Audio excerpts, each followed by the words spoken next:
has a right to exist. So, oh, put your love letters up on this wall. Oh, put your love letters up. Our correspondent Helia Chung is outside the court. Thors, just tell us more about what the court has ruled here. What does it mean? Now, this is really significant because these two people were democratically elected, and it's the first time that two legislators have been removed from Parliament in this way. Hi there, I'm Ali and I am an editor and a writer. I'm an opera singer. I'm a musician, writer and performer. I'm a journalist. My first book, The Mystery of the Colour Thief, was shortlisted for the Waterstones Children's Book Prize last year, which is really exciting. I'm a corporate finance lawyer. I've had the opportunity to work abroad. I lived and worked in Dubai in the Middle East for 4 years. I've been working in the Prime Minister's office for the last few years, leading their international work around the world, and now I head up for communications, the Agency for Policing and Fire Services. I now work as a media and entertainment lawyer. I worked as a primary school teacher for a few years, and I now work as a trainee pastor for a church. I work as an editor at a small independent publisher called Dawn Books. We publish books ranging from literary novels to memoir, and also occasionally the odd dog or cat book. I might be working on a deal to turn a popular novel into a West End musical, or on opening a pop-up restaurant for a celebrity chef. It's a really, really fun job. Journalism's a great job. You get to meet interesting people around the world, you get to tell their stories, and if you're lucky, you get to travel to different countries to cover the news as it happens. I was lucky enough to cover the protests in Hong Kong last year. The year before that, I went to Thailand to cover the Thai cave rescue. And earlier this year, I went to the US, where I covered Joe Biden and Bernie Sanders rallies, as well as the Black Lives Matter movement. My job comprises providing legal advice and assistance to clients on mergers and acquisitions transactions, where someone, for example, goes out and wants to acquire a business. As a literature academic, as an English literature academic, I want to quickly say why I think it's a great idea to an A-level and a degree in English literature. So why English? Someone said that novels are the first step towards empathy. I have always been very curious about people. What do they choose to do? Why do they choose to do it? Why is it we can say one thing out loud and yet all our actions go entirely the other way? We are endlessly fascinating.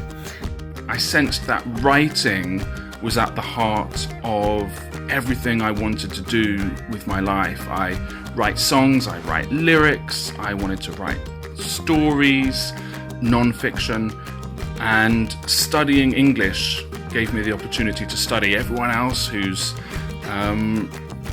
done all of the things that I wanted to do.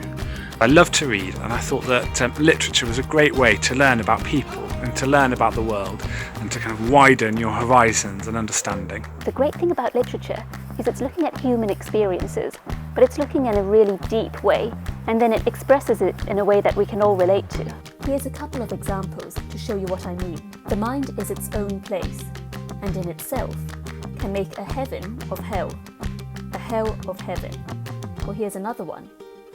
All happy families are alike. Each unhappy family is unhappy in its own way. Whether you can relate to these lines personally or not, you still feel something when you read them. I decided to do a degree in English for the quite simple reason that I really loved reading. I remember being at school and choosing A-levels, and what comes to mind is a renegade teacher who told us, choose subjects you love, don't just choose subjects that your parents want you to study. The reason behind that being it's going to be you, not your parents, in all of those classes. Well, originally I was going to go straight into a law degree, and I remember at school my French teacher said to me, "Oh, Raisa, did you know you could do a diploma in law or a conversion course, which means you can do a 3-year undergrad in a subject of your choosing?" So I thought that was a brilliant idea, and to me, without a shadow of doubt, that was always going to be English. And I really, really believe that whatever it is that you care about, that you really care about, that you're really, really interested in, whatever it is that you think you might want to do with your life, an A-level in English literature would be an enormous asset. Firstly, I think in learning how to read. Of course, we all know how to read, but I mean really read. I mean learning to read critically, in learning to assess a piece of text, spoken or written. It'll teach you to read in a way that allows you to appreciate a work in a way that you've never been able to before. If I had to choose my A-levels again, I would definitely still do English. I also think that poetry and novels are kind of like the original virtual reality, in that they show us the good places, they show us the bad places. And really get immersed in imaginative worlds and explore this weird thing that is being human. And of course this spills into the real world as well. Margaret Atwood says, a word after word after word is power. I also felt that it was a way for me to keep studying the other things that I really, really loved. And for me that was philosophy, history, art, sociology. And I think as a degree, I felt that English literature as a subject would keep lots of doors open for me.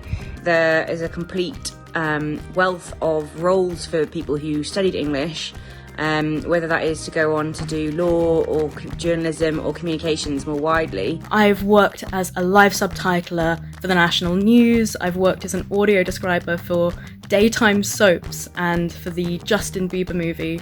I've also worked as an editorial project manager, and I am currently working as an editor for a series of psychology books. Since I graduated, I've done most of the things that I wanted to do. I've written a lot of music and lyrics. I've written some non-fiction books which have been published, and I'm writing fiction now. And I get out and perform. I go and do comedy and acting. And English has helped with all of that. It just makes you way better at everything that I wanted to do. Studying great works of literature and not so great works. It just all feeds into the mind, and then it kind of comes out of me when I do my creative stuff.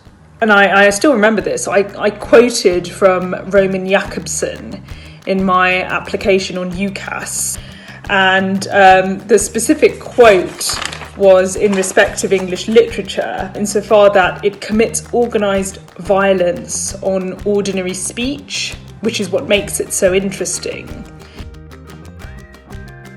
So for me, it was the use of imagery, rhythm, etc. that really makes you focus and concentrate on the language. It encourages you to stop, think, and read between the lines. I've worked in marketing, so I started off my career at Lonely Planet because I was a big fan of travelling. It's a brand I really loved, and it gave me a really good foothold into the marketing world. I established a career in journalism, and then once I was a bit tired of journalism and didn't really want to take that forward anymore, I moved into speech writing at NATO, and then actually into the UK government as a communications specialist. I believe in learning how to write really well. And I think that to write well is a gift that never ever stops giving. When I say writing well, I mean having a real command over your language that allows you to argue, to present, but also to entice, to inspire your readers or your audience. So the thing is, if you want to be a journalist, you don't have to do a degree in English literature. The important thing, I think, is to study a subject you really care about, you're passionate about. If you like reading and you like literature though, it's a great thing to study because ultimately, literature is all about storytelling and communicating.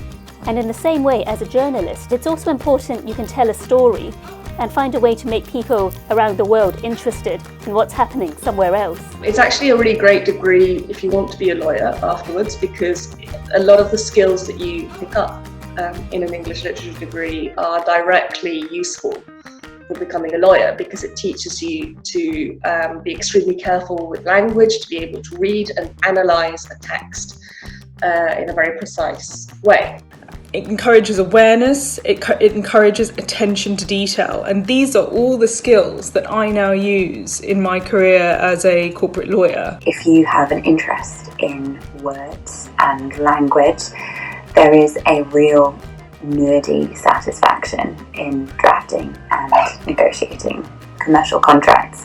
And I decided I really wanted to write a children's book. It was something that had always been a dream. It was many years in the making, but I did publish one about 4 years ago now, which was great.